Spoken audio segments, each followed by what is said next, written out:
Esse vídeo daqui eu vou fazer o seguinte, ele vai ser uma espécie de vídeo paralelo com aquele que eu fiz alguns dias atrás, quando eu falei sobre o ano de 1964 em relação aqui ao Brasil. Existe aquela conversa de que o governo militar perseguiu não sei quem, né? Os esquerdalhas gostam dessa coisa de que foi perseguido, de que o tal governo militar foi ano de chumbo, e que fulano foi torturado, e que não sei quem desapareceu, enfim. E nesse aqui eu vou contar a história de um sujeito chamado Cesare Battisti. Ele é italiano, e a história dele, ela tem muito a ver com essa coisa de governo militar, essa coisa de perseguição, tortura, enfim, envolve todos esses elementos, esses vagabundos, todas essas mentiras, tudo isso que nós ouvimos eles falarem por aí que aconteceu. No caso desse Cesare Battisti, enfim, César Batista, como seja, é o seguinte: conforme eu disse, ele italiano, nasceu lá na década de 50, não lembro exatamente o ano, mas foi ali por volta da década de 50. E ele, desde jovem, eu estive lendo assim a biografia dele, ele começou a fazer parte de movimentos ligados a partidos, a organizações de esquerda.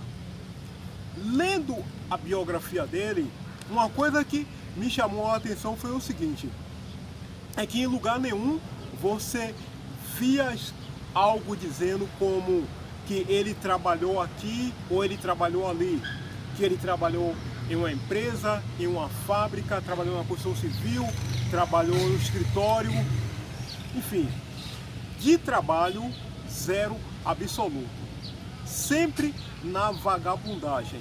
Ele passou por várias organizações de esquerda, um aqui, um ali, um acolá e tal, até que ele chegou em uma organização de esquerda chamada de PAC, é o Proletariado Armado Comunista. Nessa organização, esse César Batista, ele fez carreira criminal. E foi nessa organização que ele participou ativamente na morte de 4 pessoas. Isso tudo lá na Itália.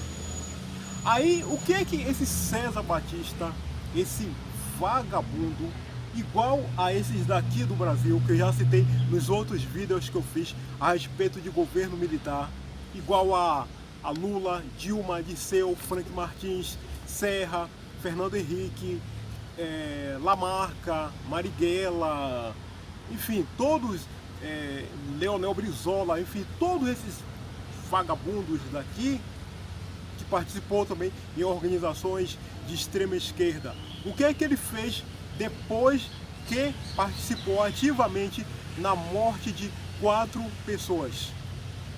Ele fugiu para a França.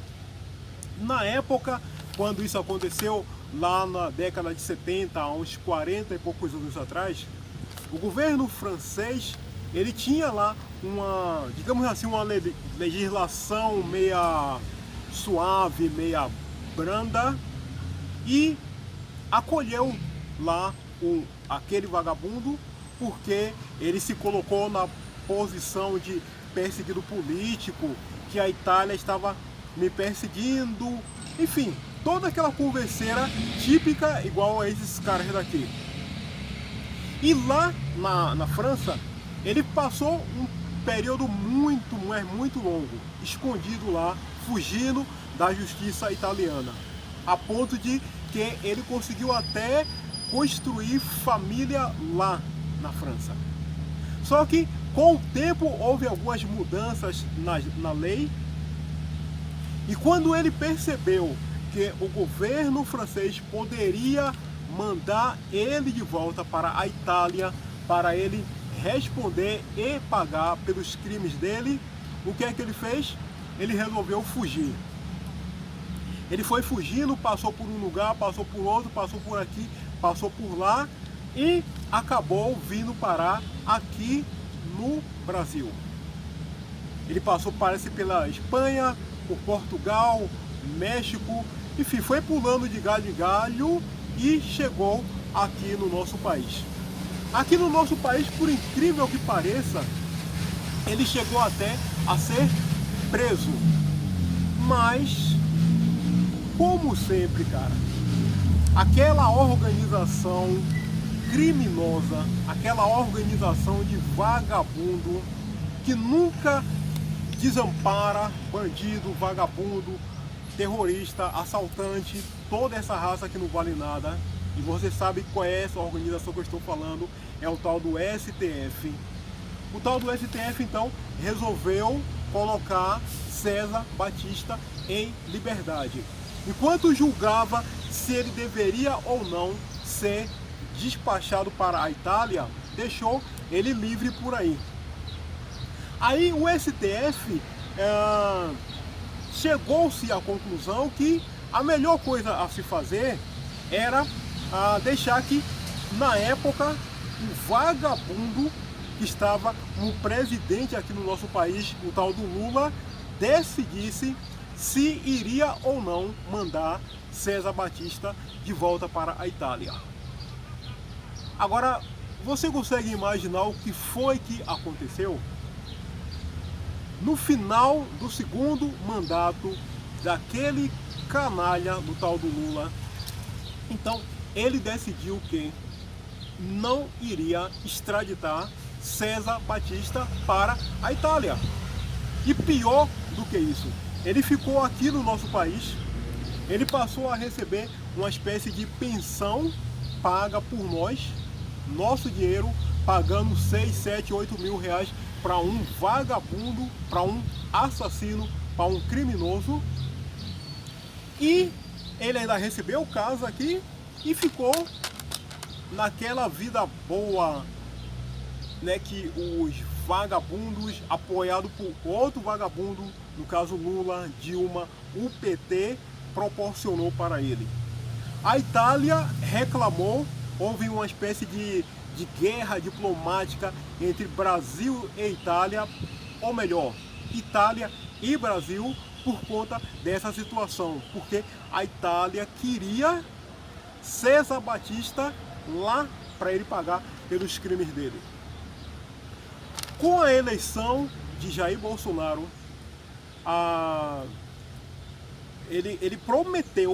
Jair Bolsonaro prometeu que assim que ele tomasse posse, uma das primeiras coisas que ele ia fazer era pegar César Batista, aquele vagabundo, e despachar ele lá para a Itália. E aí o que é que ele fez? Aquilo que ele havia feito há tempos atrás, na época lá na Europa. Ele fugiu aqui do Brasil e foi lá para a Bolívia. Só que a Polícia Federal aqui do Brasil, agentes de segurança lá da Itália, mais a polícia boliviana, se juntaram e foram caçar o vagabundo. Prenderam ele. Algema nas patas daquele criminoso, daquele assassino. E despachou ele direto lá para a Itália, para lá ele pagar pelos 4 crimes que ele cometeu. Esse papo de que ele era perseguido político, que não sei o que lá, que a Itália estava perseguindo ele, oprimindo ele, tal qual esses caras aqui do Brasil ficam falando, tudo mentira.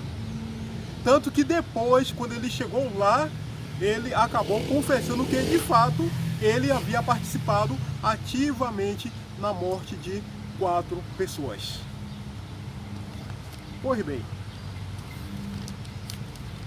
esse caso nos leva a algumas reflexões. 5 reflexões aqui, jogo rápido, para a gente entender bem essa questão e ligar os pontos entre César Batista e os vagabundos aqui do Brasil, esses que ficam abrindo o bico para dizer que foram perseguidos por uma tal de uma ditadura militar. Primeiro ponto, tal qual César Batista, aqueles caras quando eles cometem crime, os daqui e ele, atentado, terrorismo, tudo, eles sempre dizem que estão lutando por uma tal de democracia. Nós estamos defendendo a tal democracia. Eu estou defendendo a tal da democracia. A democracia está sendo atacada e eu estou defendendo ela. Ele mata uma pessoa aqui, ali, acolá. Aqueles aqui do Brasil, eu até mostrei no outro vídeo, joga uma bomba lá no aeroporto em Recife, mata 2 pessoas, fere um monte de outras pessoas. Ah, eu estou lutando pela democracia. Esses vagabundos, a gente não sabe o que é que seriam deles se não fosse essa tal de democracia, porque eles passam a vida inteira lutando por essa tal democracia. Segundo ponto, todos esses caras, quando eles são presos, eles já dizem logo de cara que foram torturados. Ah, eu fui torturado. Às vezes, eles próprios, se ele tiver a chance, ele mete a cabeça na parede, dá uma cabeçada na parede, sai de lá com a testa ferida, manchada, inchada, só para dizer que foram torturados, para poder depois pleitear uma bolsa ditadura. Porque caso você não saiba, eles inventaram uma tal de bolsa ditadura. Além das outras bolsas aí de vagabundo que o PT inventou, eles também inventaram bolsa ditadura. Terceiro ponto, mata, mas não assume o crime. Isso aconteceu diversas vezes aqui no Brasil.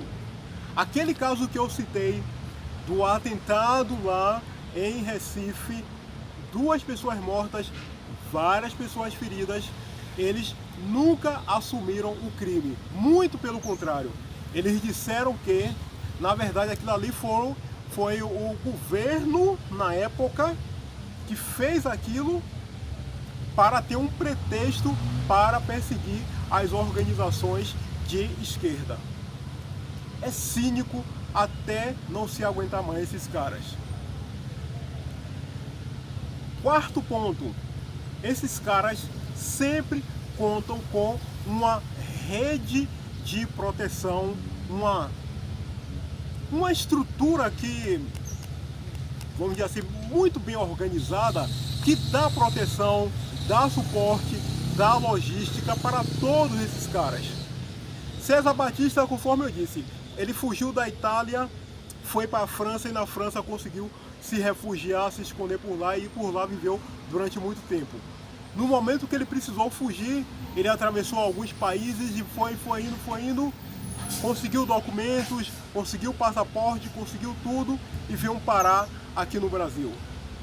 Os daqui do Brasil, tipo Serra, Leonel Brizola, Fernando Henrique e outros, Frank Martins e outros, Miriam Leitão, todos esses vagabundos viviam dizendo que estavam lutando pela tal da democracia. Quando eles precisaram fugir lá atrás, na época do governo militar, eles também contavam com uma ampla rede de proteção, de sustentação, de logística, que deu a eles suporte suficiente para que eles pudessem ficar andando por aí. E o quinto e último aspecto em comum de todos esses caras é o seguinte: nunca acredite que esses caras foram torturados ou perseguidos. Eles vão dizer o tempo inteiro, cara: ah, eu fui torturado, ah, eu fui perseguido, eu era preso político, os meus direitos foram cassados, eu não sei o que lá. César Batista abriu o bico várias vezes para falar isso. Os daqui do Brasil também abrem um bico até hoje para dizer que foram perseguidos, que foram torturados, que foram tudo. Mas não acredite, isso aí é conversa de vagabundo, é mentira. Nunca foram perseguidos, nunca foram torturados. Eles foram sim caçados de maneira correta pela justiça, porque eles tinham crimes, eles tinham dívida para com a sociedade e tinham que pagar por esses crimes, tinha que pagar essas dívidas. César Batista tem, porque ele ainda não acabou de pagar a conta dele. Ele tem na conta dele 4 pessoas mortas e um gravemente ferido, que não morreu por pouco. Então, não é que a justiça, o exército, na época aqui no Brasil, ou outros, perdão, estava perseguindo esses caras, estava indo corretamente atrás deles, porque eles precisavam pagar a dívida pesada deles, dívida de sangue com a sociedade, ok? Jamais acredite nesse papo de que eu fui perseguido, não foi perseguido coisa nenhuma, correto? Pois bem, o nosso vídeo aqui hoje eu estou concluindo. Foi um vídeo assim que eu tive que fazer meio rápido, meio de improviso, mas eu espero que você tenha compreendido a história de César Batista e o paralelo dele com o que aconteceu aqui no nosso país. Hoje é sexta-feira, eu vou aproveitar para já te desejar ótimo sábado, ótimo domingo, descanse bem, aproveite bem, faça a gentileza, deixe seu gostei, ajuda um monte quando você deixa o seu gostei. Se quiser comentar algo, comente. Se puder também, se inscreva aqui, dá essa força, dá essa moral. Beleza? Obrigado mais uma vez. Até o nosso próximo encontro.